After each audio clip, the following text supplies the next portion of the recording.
Very good morning to all of you प्यारे बच्चों। Today we are going to discuss the keywords of the chapter. तो सबसे पहला word है hard. Hard वो कोई भी ऑब्जेक्ट हो सकता है जिसको हम कंप्रेस नहीं कर सकते, या जिसके ऊपर हम स्क्रैच नहीं डाल सकते, या जिसको हम इजीली कट नहीं कर सकते। ऐसे ऑब्जेक्ट्स जो हैं वो हार्ड कहलाते हैं।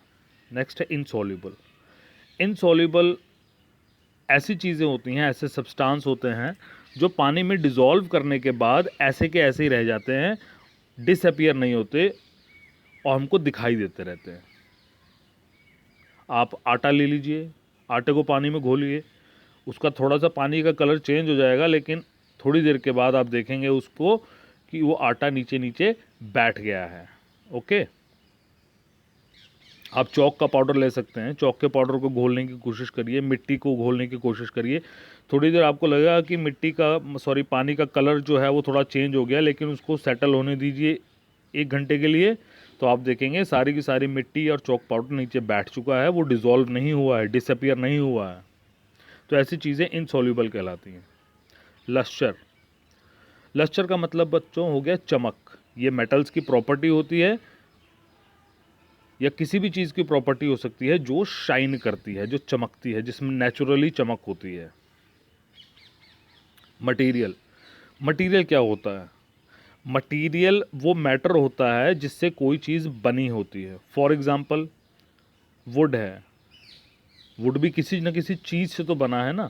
अब उस वुड से बहुत सारी चीज़ें बना लेते हैं, तो वो जो वुड एक मटेरियल है, उस मटेरियल से आप चेयर भी बना सकते हैं, बेड भी बना सकते हैं, सोफ़ा बना सकते हैं, पेंसिल बनाती हैं, पेपर बनाते हैं, और बहुत सारी चीज़ें बनाते हैं वुड से। तो वुड एक मटेरियल है। मेटल्स।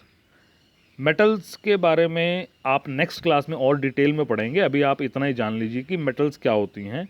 मेटल्स ऐसी चीज़ें होती हैं जो हार्ड होती हैं, जिनमें चमक होती है, और वो हीट और इलेक्ट्रिसिटी के बहुत ही अच्छे कंडक्टर होते हैं। मतलब उनमें इलेक्ट्रिसिटी बड़ी आसानी से पास हो जाती है।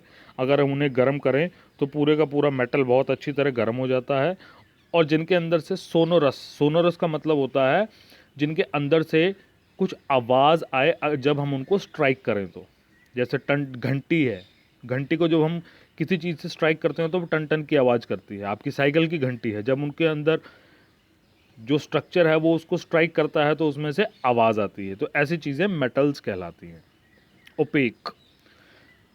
हमने कल डिस्कस किया था ट्रांसपेरेंसी को, जिसमें ट्रांसपेरेंट, ट्रांसलूसेंट और ओपेक ऑब्जेक्ट्स के बारे में पढ़ा था। तो ओपेक ऑब्जेक्ट्स ऐसे ऑब्जेक्ट्स होते हैं जिनके आर पार लाइट बिल्कुल भी पास नहीं करती, या जिनके आर पार हम बिल्कुल भी देख नहीं सकते। रफ। रफ एक बच्चों इर्रेगुलर सरफेस होता है, ठीक है, या जो स्मूथ नहीं है उसको हम रफ कहते हैं। ओके। जैसे सड़क रफ होती है, हमारा फर्श थोड़ा उससे ज़्यादा कम रफ होता है, और वो हम उसको कहते हैं स्मूथ है, बहुत ही ज़्यादा स्मूथ है।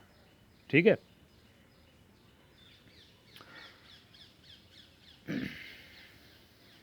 सॉल्यूबल। सॉल्यूबल ऐसे सब्सटेंसेस होते हैं जो पानी में घुलने के बाद बिल्कुल ही डिसअपियर हो जाते हैं। आप एक पानी में जब नमक घोलते हैं तो नमक थोड़ी देर घोलने के बाद बिल्कुल ही आपको ऐसा लगेगा गायब हो गया उसमें, है ना, घुल गया वो।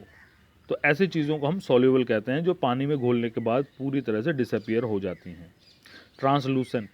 ट्रांसलूसेंट ऐसे ऑब्जेक्ट्स होते हैं जिनके आर पार पूरी मात्रा में रोशनी नहीं आती, और हम उनके आर पार क्लियरली देख भी नहीं सकते। ऐसे ऑब्जेक्ट्स को ट्रांसलूसेंट ऑब्जेक्ट्स कहते हैं। नेक्स्ट है ट्रांसपेरेंट। ट्रांसपेरेंट बच्चों ऐसे सब्सटेंसेस होते हैं जिनके आर पार लाइट पूरी तरह से पास हो जाती है और हम क्लियरली उनके आर पार देख सकते हैं। ऐसे ऑब्जेक्ट्स ट्रांसपेरेंट ऑब्जेक्ट्स कहलाते हैं। Thank you. कल हम इनके क्वेश्चन आंसर्स डिस्कस करेंगे।